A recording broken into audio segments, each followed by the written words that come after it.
So in this video, I want to show you guys 5 techniques you can use to turn a monophonic loop from like a sample pack or splice into something that has some stereo width and some stereo presence. Let's check it out. So this loop is from our pack Roses, and it repeats twice in this 5-bar section. I'm going to chop it in the middle and put the beginning at the end and the end at the beginning, fade out where I added the chops, and we have this.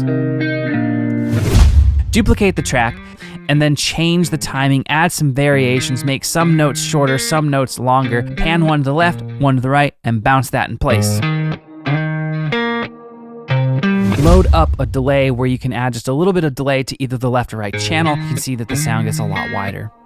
So you're gonna load up an EQ that lets you choose the stereo placement of the bands, and then you're gonna pan one track to the left, one track to the right, set the EQ differently on each track with matching stereo placement, and it will change the sound coming out of the left and right channels. Then of course you can always use a dedicated stereo widening plugin. There's a lot out there, both paid and for free.